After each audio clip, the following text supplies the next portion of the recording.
ஹாய்ஸ் friends and families, நான் உங்கள் விக்னேஷ். இது உங்களுடைய கதை தேடல் சேனல். அந்த பெண் சொன்ன ஒரு வார்த்தை என் வாழ்க்கையே மாற்றியது. ஒரு சாதாரண நாள் மாதிரி தான் ஆரம்பிச்சது. ஆனா அந்த நாள் ஒரு பெண் சொன்ன ஒரு வார்த்தை நான் யாருன்னு கூட எனக்கே தெரியாம வாழ்க்கையே மாத்தி விட்டது. என் பேர் அரவிந்த். நான் ஒரு சாதாரண அலுவலகத்தில் வேலை பார்க்கிறேன். காலை வேலை, மாலை வீடு. என்னால எதுவுமே எந்த வேலையும் சரியாக செய்ய முடியாது. யாரும் என்ன நம்ப மாட்டாங்க.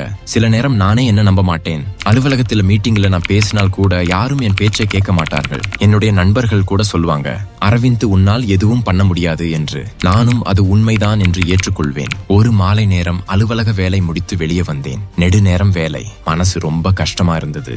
ரோட்டில் நடந்து சென்று கொண்டிருந்தேன். அப்போ கடை அருகில் ஒரு பெண் சோகமாக உட்கார்ந்து இருப்பது என் கண்ணில் தென்பட்டது. அவளோட முகத்தில் ஒரு அமைதி, ஆனால் ஒரு கஷ்டம். நான் அருகே சென்று கேட்டேன், அக்கா உங்களுக்கு ஏதாவது உதவி வேண்டுமா என்று. மெதுவா தலை தூக்கி என்னை பார்த்தாள். அவள் சொன்ன வார்த்தை என்னை அதிர்ச்சிப்படுத்தியது. எனக்கு உதவி வேண்டாம், ஆனா நீ உன்னையே இப்படி ஏன் தலைகுறைவாய் கணக்கு போட்டுக் கொண்டிருக்கிறாய் என்று கேட்டாள். என்னால் அந்த நிமிடம் எதுவும் செய்ய முடியவில்லை. அவள் சிரித்துக் கொண்டே சொன்னாள், நான் ஒரு வார்த்தை சொன்னால் கேட்பாயா? நான் மெல்ல தலை அசைத்தேன். அவள் அந்த ஒரு வார்த்தையை சொன்னாள், நீயே உன்னை நம்பு. அந்த ஒரு வார்த்தை சாதாரணமான வார்த்தை இல்லை. அந்த நேரம், அந்த உணர்ச்சி, அவள் சொன்ன அந்த வார்த்தை என் இதயத்தின் உள்ளே போனது. உன்னை நம்பு, உன்னை மட்டுமே நம்பு. அந்த இரவு வீடு போனதும் ஒரு பேப்பர் எடுத்தேன். என் வாழ்க்கையில் முதல் தடவையாக எழுதினேன், என்னால் முடியும் என்று. அடுத்த நாள் முதல் என் வாழ்க்கையில் சின்ன சின்ன மாற்றங்கள் நடந்தன. அலுவலகத்துல நான் ப்ராஜெக்ட் எடுத்துக்கிறத தவிர்ப்பேன். இந்த தடவை நான் முதல்ல கையெழுத்து போட்டேன். மீட்டிங் நடக்கும் போது நான் கை தூக்கி பேசினால் தவறுகள் நடக்கும். ஆனால் இந்த தடவை நான் எதற்கும் பயப்படவில்லை. அந்த பெண் சொன்ன அந்த ஒரு வார்த்தை என்னோட மனசுல ரிப்பீட் ஆகிக்கிட்டே இருந்தது, உன்னை நம்பு என்று.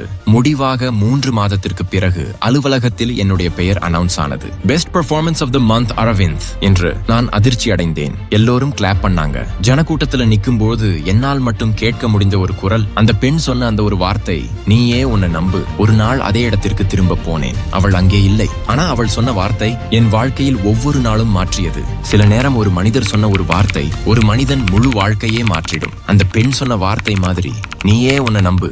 வாழ்க்கை உன்னை ஃபாலோ பண்ணும். இந்த கதை உங்களுக்கு பிடிச்சிருந்தா சப்ஸ்கிரைப் செஞ்சு பெல் பட்டனை அமுக்குங்க. மறக்காம லைக் அண்ட் ஷேர் பண்ணிடுங்க.